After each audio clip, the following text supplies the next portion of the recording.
The morning light filtered through the tall windows of Kensington Palace, casting golden shadows across Lady Catherine's face as she sat quietly in the private sitting room. Her hands trembled slightly as she held the letter that had arrived just hours earlier. The royal seal felt heavy in her fingers, heavier than any crown she had ever worn. Prince Alexander stood by the window, his broad shoulders tense beneath his morning jacket. He hadn't spoken since reading the same letter over her shoulder. The silence between them had grown thick and uncomfortable, filled with all the words they couldn't bring themselves to say. Catherine remembered their first meeting 7 years ago at a charity gala. She had been just 22 then, a young woman from a modest family who had somehow caught the eye of the future king. Alexander had been different from what she expected. Warm, genuine, with eyes that crinkled when he laughed at her nervous jokes about the fancy dinner plates. "Do you remember what you told me that first night?" Catherine asked softly, breaking the silence that had stretched between them for nearly an hour. Alexander turned from the window, his blue eyes meeting hers across the room. "That I had never met anyone who made me forget I was a prince," he said quietly. A sad smile crossed Catherine's lips. "And I told you that I had never met anyone who made me wish I could be a princess." The irony wasn't lost on either of them now. The very thing that had brought them together was now tearing them apart. The letter from the Prime Minister was clear. The political situation had become impossible. The press scandal from 3 months ago, when photographs had surfaced of Catherine's younger brother involved with questionable business dealings, had created a crisis that threatened the stability of the monarchy itself. Catherine stood and walked to the mantelpiece, her fingers tracing the edge of a photograph of their engagement day. They had been so happy then, so certain that love could overcome any obstacle. The public had adored them. The prince and his commoner bride. A real-life fairy tale that had captured hearts around the world. "The polls are getting worse," Alexander said, his voice barely above a whisper.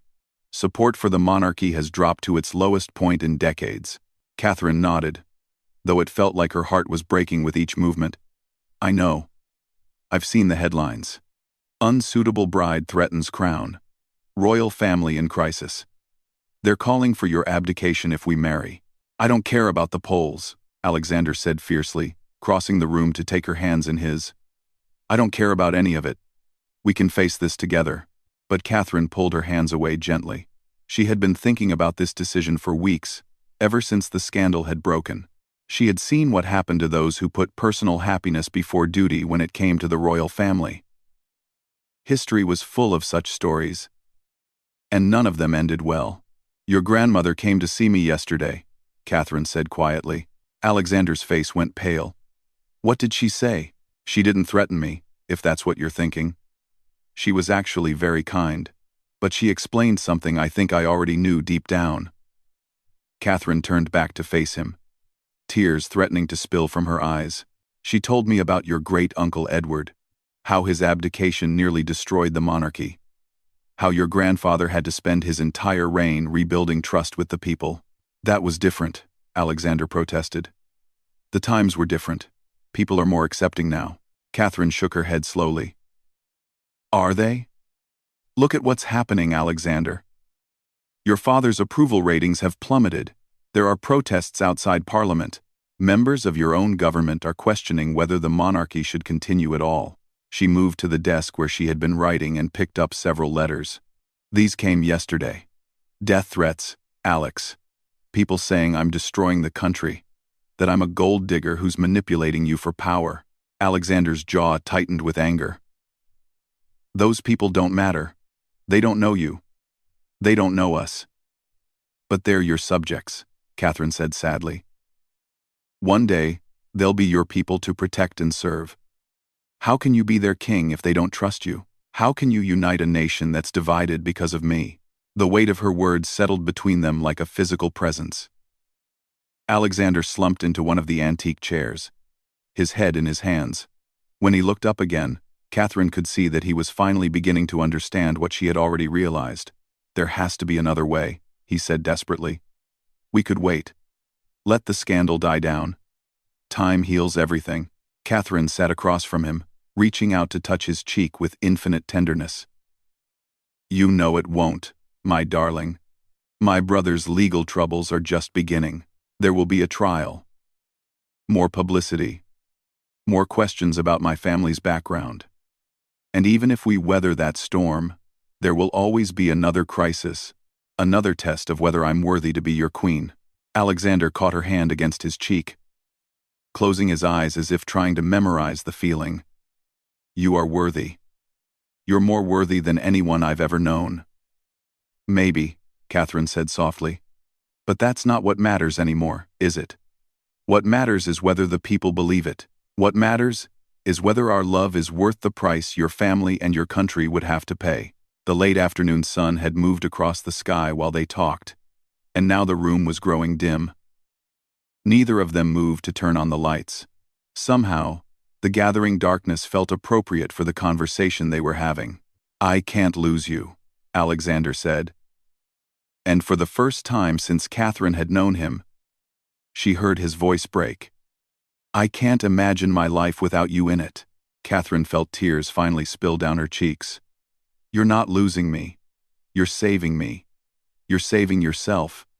You're saving everything we both care about. She stood and walked to the window where he had been standing earlier, looking out at the gardens where they had walked so many times, planning their future together. I've already spoken to my family. We're going away for a while, somewhere quiet where I can think and heal. Alexander stood abruptly, panic evident in his voice. How long? Catherine didn't answer immediately. She was watching a gardener in the distance, methodically pruning roses, cutting away the beautiful blooms to help the plant survive the coming winter. I don't know, she said finally. Maybe forever.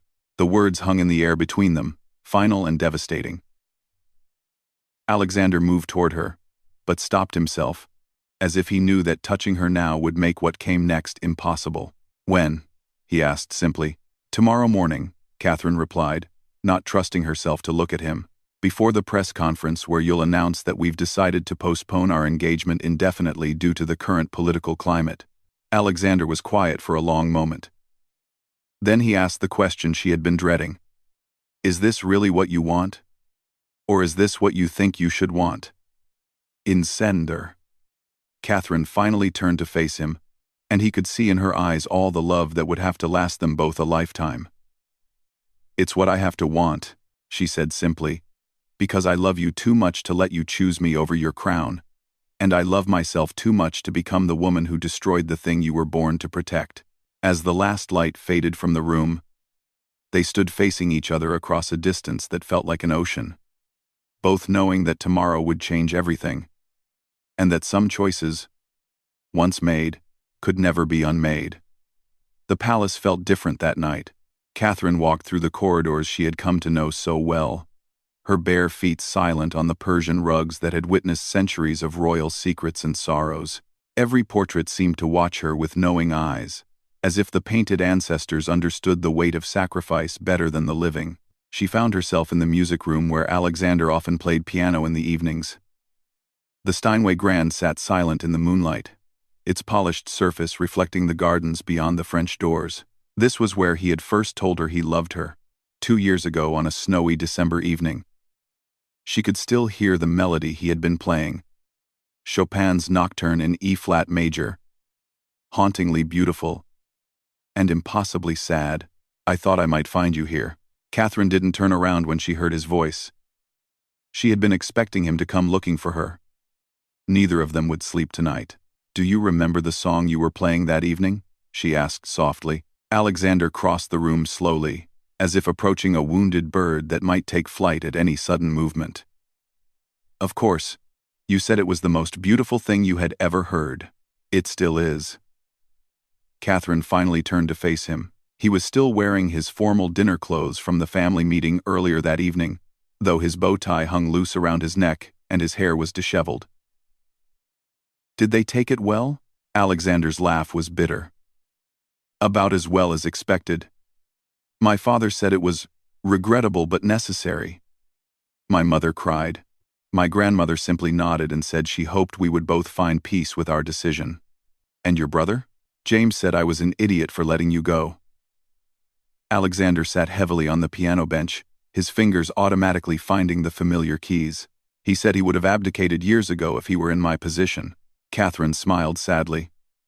James never understood duty the way you do. It's not his burden to carry. The first notes of the Chopin Nocturne filled the room, and Catherine felt her heart shatter all over again. Alexander's hands moved across the keys with practiced ease, but she could see the tension in his shoulders, the way his jaw clenched with each phrase. "Play something else," she whispered. "Please." But Alexander continued, his eyes fixed on his hands as the melancholy melody wove through the darkness. "This is our song," he said quietly. "I want to play it one more time." Catherine moved to stand beside the piano, her hand resting on its polished edge. "Alex, don't do this to yourself. Don't make this harder than it has to be." "Harder?" Alexander's hands stilled on the keys. "Catherine, you're asking me to pretend that the last 7 years of my life didn't happen. You're asking me to stand in front of cameras tomorrow and lie to the entire world about why the woman I love is walking away." "I'm asking you to be a king," Catherine said firmly. "I'm asking you to choose your people over your heart, the way every good ruler must." Alexander stood abruptly, the bench scraping against the floor. "And what about what I'm asking you to do?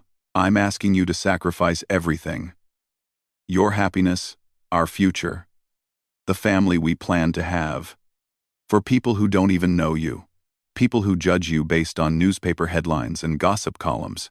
Catherine felt tears threatening again, but she forced them back. She had to be strong now, for both of them. "Those people matter. They matter because they're yours to protect. And if our marriage would hurt them, hurt the institution you're meant to serve, then yes, I'll sacrifice everything. Even if it kills us both?" The question hung in the air like a challenge. Catherine looked at this man she loved more than life itself, saw the pain etched in every line of his face, and felt her resolve waver for just a moment. "Even then," she whispered. Alexander turned away from her, walking to the French doors that led to the garden. "Sometimes I hate it," he said quietly. "This life.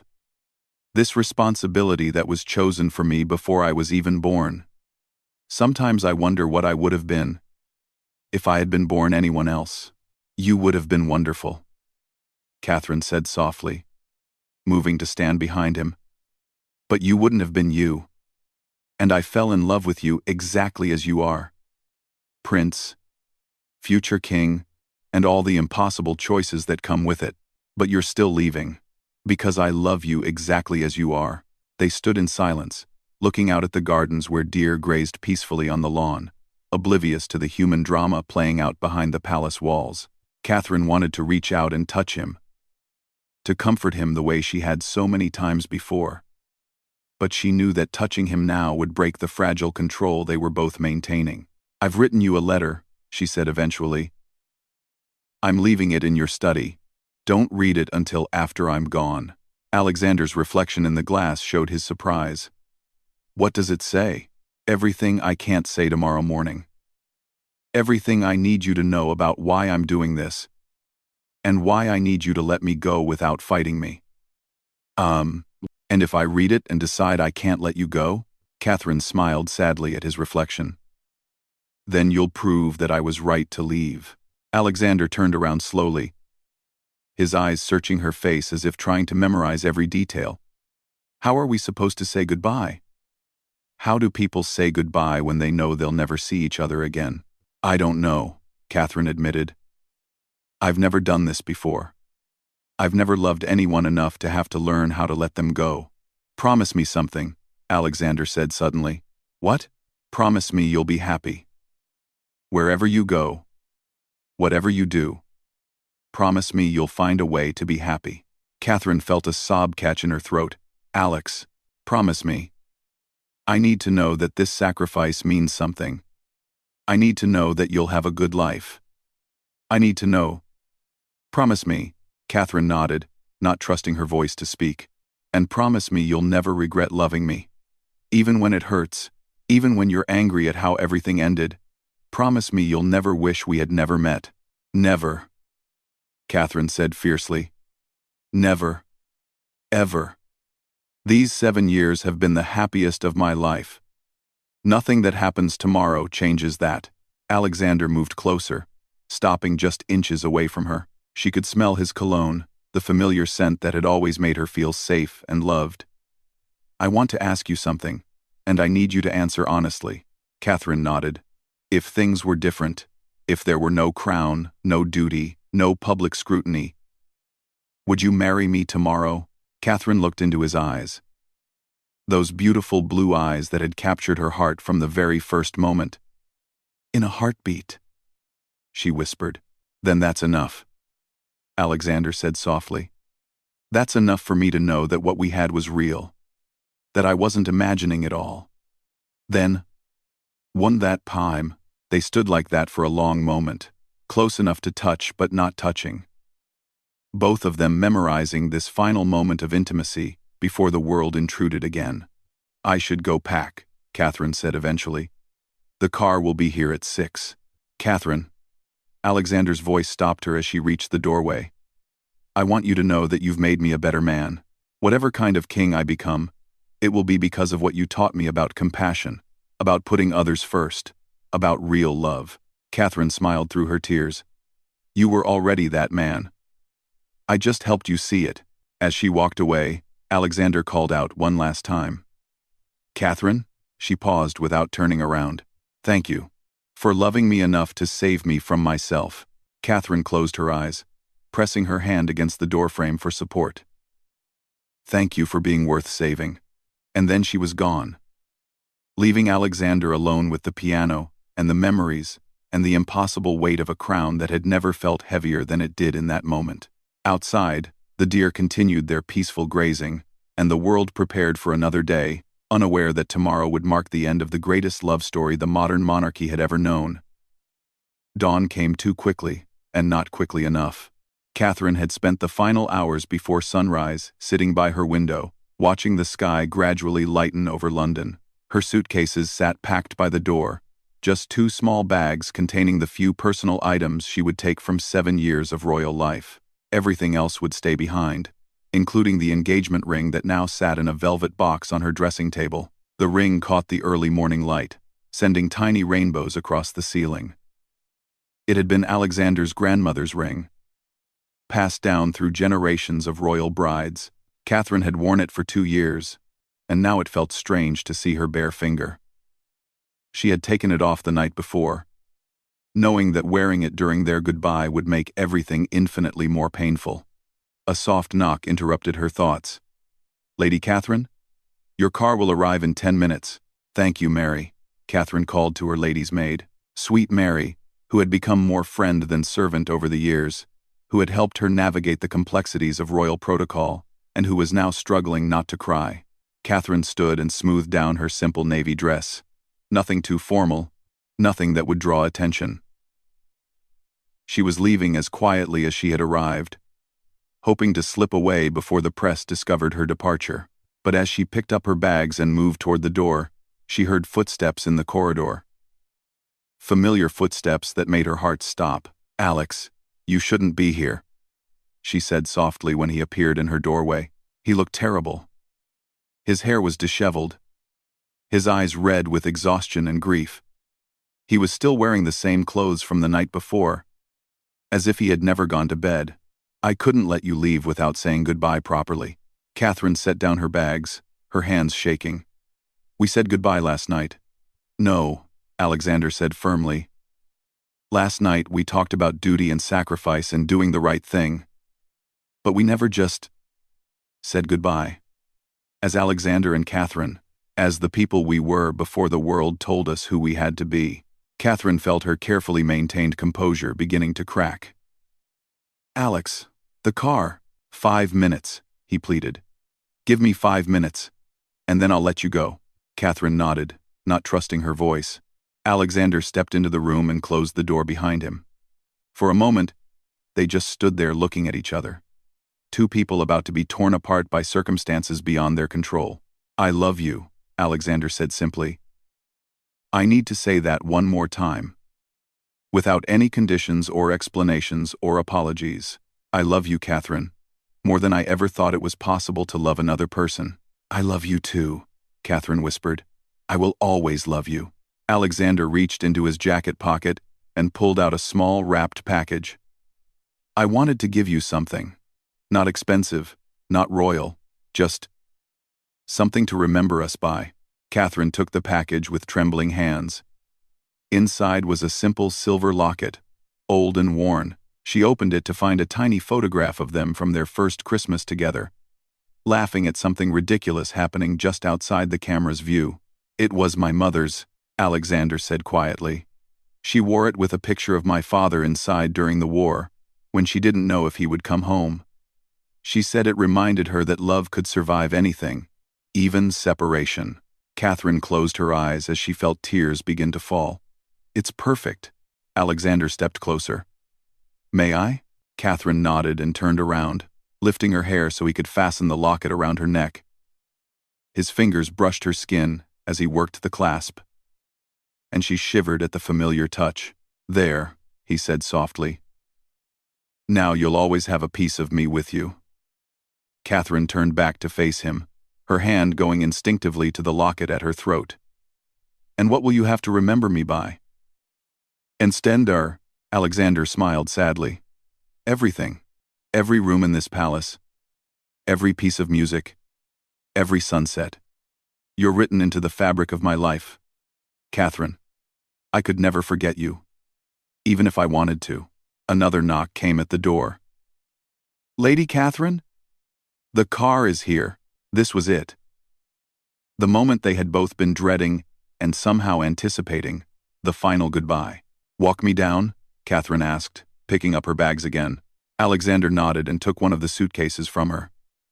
They walked through the palace corridors in silence, their footsteps echoing off the high ceilings.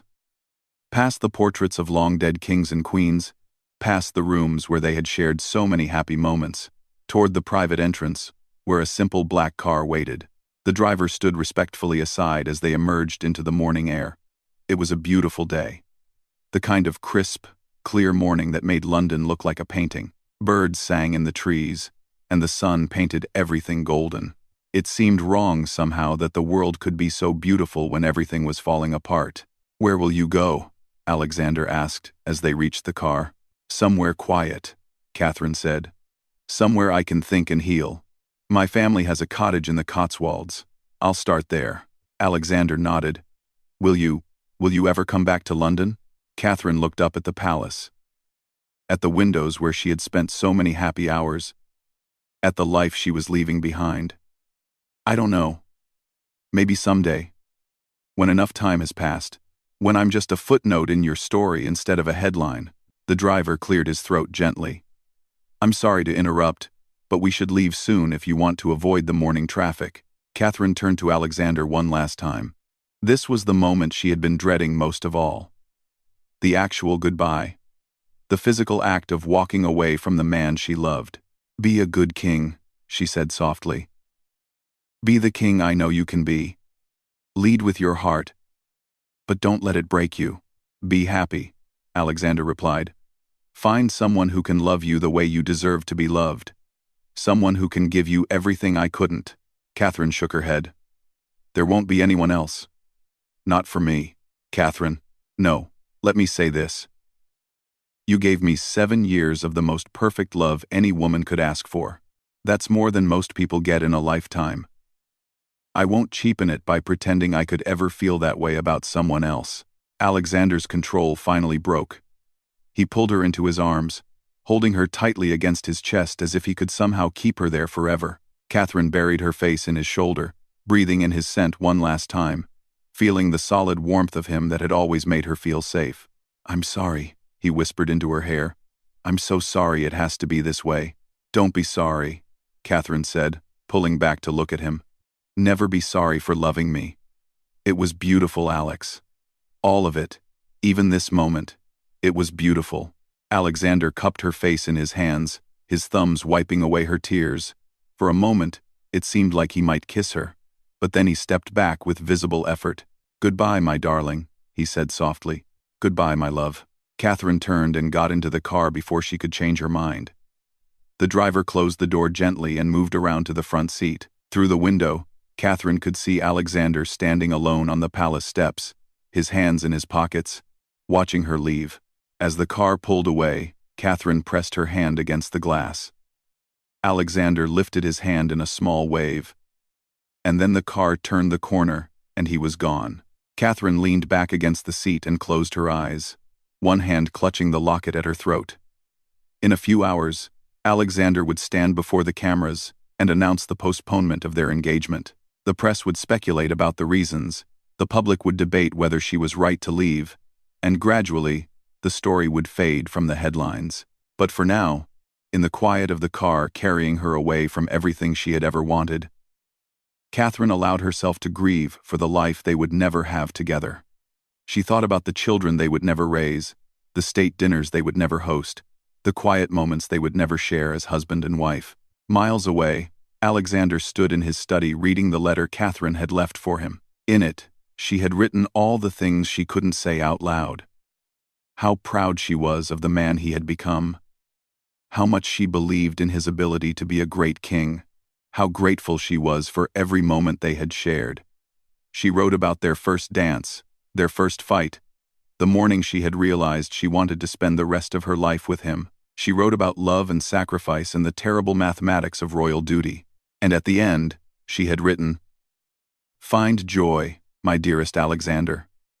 Find joy in your work, in your family, in the small moments that make life beautiful. You carry my heart with you always, but don't let the weight of it keep you from living. Be happy, for both of us." Alexander folded the letter carefully and placed it in the drawer of his desk, next to the photograph from their engagement announcement. Then he straightened his tie, took a deep breath, and prepared to face the world as a man who had chosen his crown over his heart, knowing that some choices echo through eternity, and that love, sometimes, means having the courage to let go. The morning sun streamed through the windows of the empty palace as two hearts, separated by duty and sacrifice, began the long journey of learning to live with the beautiful tragedy of their silent farewell.